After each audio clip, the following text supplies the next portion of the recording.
नमस्कार,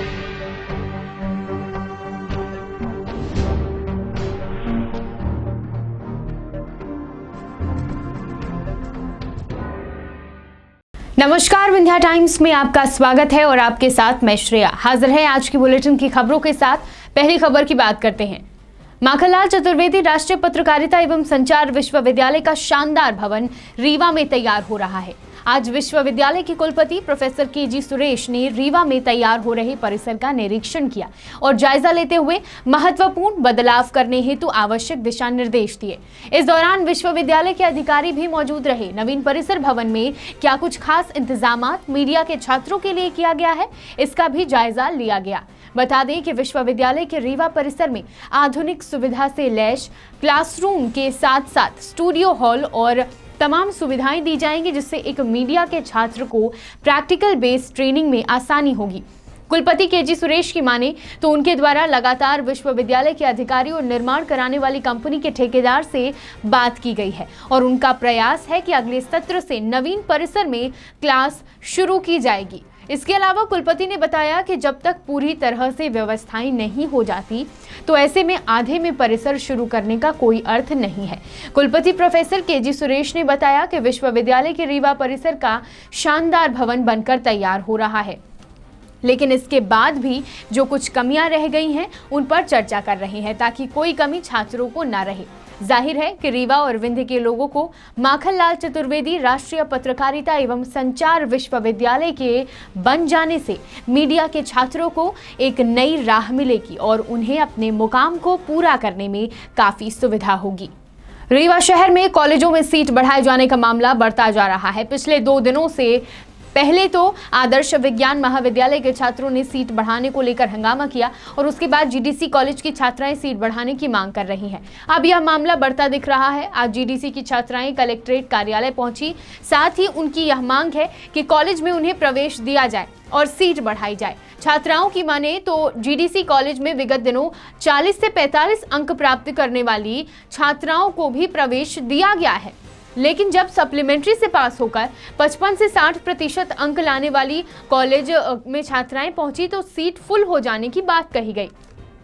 इसके अलावा टीआरएस कॉलेज में भी सीट बढ़ाए जाने की मांग उठ रही है। विद्यार्थियों का एडमिशन न हो पाने के कारण, सीट फुल हो जाने के कारण विद्यार्थी एडमिशन के लिए दर दर भटक रहे हैं। अपनी इन्हीं मांगों को लेकर आज दोनों ही महाविद्यालय के छात्राओं ने एडी पंकज श्रीवास्तव के पास ज्ञापन सौंपा है और सीट बढ़ाने की मांग की है।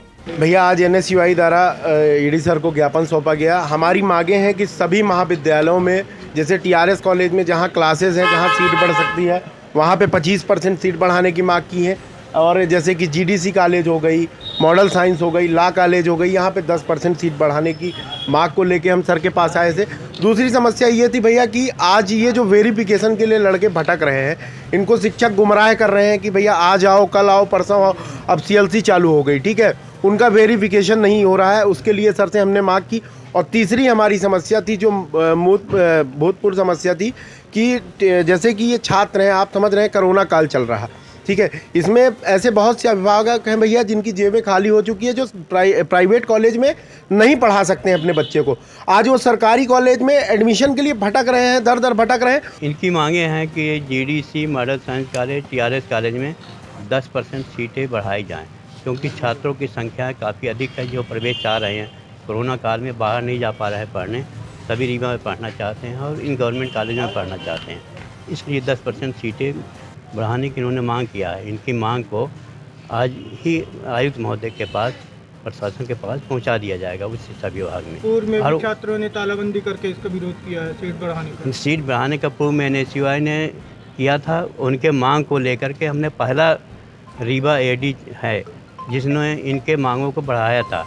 इसके मांग को स्वीकार करके उच्च शिक्षा विभाग ने बुरे मत पद में हर कॉलेज में 30% सीट बढ़ाने का आदेश पारित किया था। अब प्रिंसिपलों को अधिकार दिया था कि आप लोग सीट बढ़ा के हमको सूचित कर दें। रीवा में पुरानी पेंशन प्रणाली की मांग को लेकर आज रीवा में महिला कर्मचारियों ने आजाद राइजिंग मिशन के बैनर तले जिला अध्यक्ष डॉक्टर रंजन मिश्रा की अगुवाई में रीवा के अमरदीप मैरिज गार्डन में जिला स्तरीय सम्मेलन का आयोजन किया। सम्मेलन में नारी शक्ति ने सरकार से शेयर आधारित एनपीएस प्रणाली को वापस लेकर पुरानी पेंशन प्रणाली के तहत पेंशन देने की मांग की है। महिला कर्मचारियों ने कहा कि नेता खुद तो पुरानी पेंशन प्रणाली के तहत पेंशन ले रहे हैं, वहीं दूसरी तरफ हम कर्मचारियों को 40 वर्ष नौकरी करने के बाद शेयर आधारित एनपीएस पेंशन दे रहे हैं, जिसका कोई भविष्य नहीं है। हमारा पैसा कंपनी के हवाले कर शेयर मार्केट में लगाया जा रहा है, जो कि हम सभी के साथ छलावा है। जिला स्तरीय सम्मेलन में जिला अध्यक्ष डॉक्टर रंजना मिश्रा के अलावा ब्रह्मश्री तिवारी, शीतल पाठक, संध्या सिंह, हेमलता सिंह, डॉक्टर सुधा पटेल, पूनम झा, प्रियंका मिश्रा, रीता त्रिपाठी सहित काफी संख्या में महिलाएं उपस्थित थीं। साथ ही आजाद राइजिंग मिशन के प्रांतीय सचिव डॉक्टर सुनील तिवारी, जिला अध्यक्ष शिवानंद तिवारी, राजीव तिवारी, अनिल शुक्ला, अखिलेश शुक्ला। रीवा जिले के मनगवा थाना अंतर्गत रघुराजगढ़ के पास ग्राम अंबा में रात्रि में अचानक चिमनी से आग भड़कने के कारण इलाके में हड़कंप मच गया। जानकारी के अनुसार आग घर में लगने से एक वृद्ध महिला की घर के अंदर ही मौत हो गई और घर जलकर खाक हो गया। पीड़ित परिवार के जानकारी के अनुसार रात्रि का भोजन करने के बाद जब परिवार के लोगों द्वारा दूसरे कमरे में चले जाने पर मृतक महिला चिमनी जलाकर सो गई और जब अचानक रात्रि में घर से आग की लपटें उठने लगी तो पड़ोस के लोगों ने आग बुझाने का प्रयास किया। काफी कड़ी मशक्कत के बाद फायर ब्रिगेड मनगवा को सूचना दी गई, जिसके बाद सुबह आग पर काबू पाया गया। तब तक महिला की मौत हो चुकी थी। मौके पर पहुंचे मनगवा थाना प्रभारी ने मृतक महिला के शव को पीएम के लिए भेज दिया है।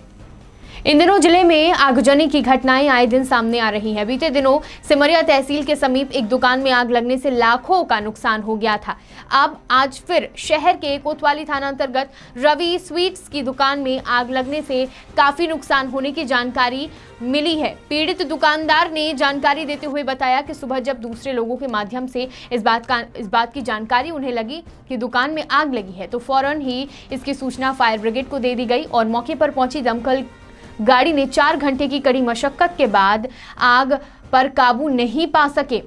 जानकारी के अनुसार करीबन दोपहर समय के बाद आग पर काबू पाया गया, जहां पूरा सामान जलकर नष्ट हो चुका था। रीवा जिले में इन दिनों अपराधों का अंबार लगा हुआ है। आरोपी खुलेआम धमाचौकड़ी कर रहे हैं, लेकिन पुलिसिया तंत्र पर यह सवाल खड़ा हो रहा है कि आखिर आपराधिक घटनाओं पर लगाम लगाई जाएगी और कब लगाई जाएगी। आरोपियों को पकड़कर सलाखों के पीछे कब पहुंचाया जाएगा। जिले में अपराधों को रोकने के लिए बाकायदा क्राइम मीटिंग ली जाती है, लेकिन इस मीटिंग से कोई भी हल निकलना मुश्किल नजर आ रहा है। अपराधों का ग्राफ दिनों दिन बढ़ रहा है। बता दें कि त्योहारों को देखते हुए पुलिस कंट्रोल रूम में एसपी राकेश सिंह के निर्देशन में रीवा जिले के सभी थाना प्रभारियों की क्राइम मीटिंग ली गई और आने वाले त्योहारों में कोई भी अप्रिय घटना न घटित हो, इसको लेकर निर्देशित किया गया। आपको बता दें कि यह बड़ा सवाल हो जाता है कि जब एसपी के द्वारा क्राइम मीटिंग ली जाती हो और थाना प्रभारियों के द्वारा हत्या के आरोपी को खुले में घूमने के बाद भी गिरफ्तारी न की जाती हो, तो आम जनता को न्याय कैसे मिलेगा। व्यापार मंडल जवा द्वारा 4 सूत्रीय मांगों को लेकर तहसील कार्यालय जवा के सामने व्यापार मंडल जवा के अध्यक्ष दिनेश गुप्ता, संरक्षक जटाशंकर द्विवेदी की अगुवाई में धरना शुरू कर दिया गया। मुख्य मांगों में यह शामिल है कि जवा में व्यवहार न्यायालय खोला जाए, जवा को नगर पंचायत घोषित किया जाए, जवा तहसील को अलग अलग अनुभाग घोषित कर नियमित एसडीएम की पदस्थापना कराई जाए। इसके अलावा स्टेट बैंक की शाखा खोले जाने की मांग को लेकर व्यापार कल्याण मंडल जवा के पदाधिकारियों द्वारा धरना शुरू कर दिया गया। इस संबंध में अध्यक्ष दिनेश गुप्ता का कहना है कि जब तक हमारी मांगों का निराकरण नहीं किया जाता, उनकी मांगें पूरी नहीं की जाती हैं, निरंतर धरना जारी रहेगा। साथ ही शासन प्रशासन का ध्यान आकर्षण कराकर मांगों का निराकरण कराए जाने की मांग की है। हमारा प्रमुख उद्देश्य ये है कि हमारे जवा न्यायालय में जो तहसील काफ़ी दूर चल रही है, सिविल न्यायालय की स्थापना के लिए घोषणा कर दी गई, पूरी प्रक्रिया पूरी हो गई, लेकिन आज तक सिविल न्यायालय अधिकारियों की लापरवाही के चलते चालू नहीं की गई और न्यायालय को भवन नहीं उपलब्ध कराया जा रहा है, स्थान नहीं दिया जा रहा है। ऐसा लोग बताते हैं कि हो गया है, फिर भी कहीं देखने को नहीं मिलता और इतना बड़ा क्षेत्र सिविल न्यायालय का लाभ जनता को मिलना चाहिए, आज तक मिल नहीं पा रहा है। ये बहुत ही दुर्भाग्यपूर्ण है। कहने को तो बड़े बड़े प्रतिनिधि यहाँ आते हैं, लेकिन जनहितार्थ कोई भी काम करने के लिए कोई प्रतिनिधि सामने आज तक नहीं आया। जब कभी कोई वक्त आता भी है तो जनप्रतिनिधि सिर्फ उन योजनाओं को रोकने में अपना सहयोग प्रदान करते हैं, ना कि उनको लागू करवाने में। इसलिए हमारी अपेक्षा है तत्काल सिविल न्यायालय चालू करवाया जाए। कब तक रहेगा ये आपका? ये धरना जब तक हमारी मांगें नहीं पूरी होगी तो अभी क्रमिक चलेगा। मांग नहीं पूरी होने पर हम लोग इसको आमरण अनशन में बदलेंगे। इतने पर भी नहीं मिलेगा तो जैसा भी प्रजातंत्र में जो भी वैधानिक प्रक्रिया है उसी प्रक्रिया के तहत हम आंदोलन का रास्ता अख्तियार करेंगे। सतना जिले में चोरी के मामले में संदेही से पूछताछ के दौरान गोली लगने से मौत के मामले में फरार आरोपी एसआई और आरक्षक पर 5-5 हजार का इनाम घोषित किया गया है। गौरतलब है कि 27 सितंबर को सतना जिले के सिंहपुर थाने में पूछताछ के दौरान संदेही रामपति कुशवाहा की गोली लगने से मौत हो गई थी, जिसमें यह मामला सामने आया कि संदेही से पूछताछ के दौरान एसआई विक्रम पाठक और आरक्षक आशीष सिंह द्वारा गोली चलाई गई, जिसकी वजह से संदेही की मौत हो गई। इस घटना के बाद मृतक के परिजनों व ग्रामीणों द्वारा भारी हंगामा किया गया। पुलिस द्वारा पाठक और आरक्षक के विरुद्ध प्रकरण दर्ज कर लिया, लेकिन घटना के बाद दोनों ही आरोपी फरार हो गए थे। पुलिस की घोषणा की कि धर्मवीर सिंह यादव, जो कि पुलिस अधीक्षक हैं, उन्होंने आरोपियों की धरपकड़ के लिए टीम गठित की। देखना होगा कि सतना पुलिस को कब तक इस पर सफलता मिलती है। 5-5 हजार का इनाम इन आरोपियों पर रखा गया है और टीम गठित कर उनकी तलाश में टीम जुटी हुई है। देखिए, ये इस केस के जो इन्वेस्टिगेशन टीम है एसआईटी के द्वारा इन्वेस्टिगेशन की जा रही है। एसआईटी के द्वारा उनको जो उनके दिए गए पते थे वहाँ तलाश कराएगी। तलाश में अपने गिवन एड्रेसेस पर नहीं मिले हैं। माननीय न्यायालय में रिपोर्ट पेश करके उनके अरेस्ट वारंट जारी कराए गए हैं। अरेस्ट वारंट की तामीली के लिए 2 टीमें, एक टीम सागर और एक टीम बिहार भेजी गई है और वारंट्स की तामीली के प्रयास किए जा रहे हैं, उनकी गिरफ्तारी प्रयास भी हो रहे हैं।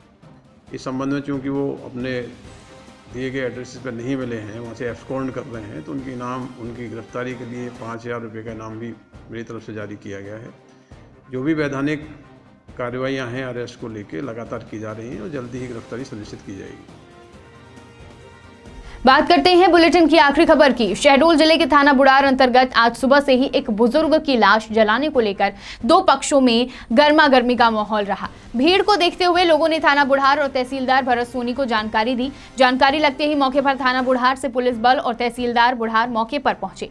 जानकारी के मुताबिक 2 दिन पहले एक व्यक्ति की मौत हो गई थी, जिनका आज दाह संस्कार होना था, जो अपनी जमीन में दाह संस्कार करना चाहते थे, पर कुछ लोगों के द्वारा दाह संस्कार को लेकर आपत्ति की जा रही थी। प्रशासन के हस्तक्षेप के बाद बुजुर्ग परिवार ने अपनी जमीन पर दाह संस्कार किया।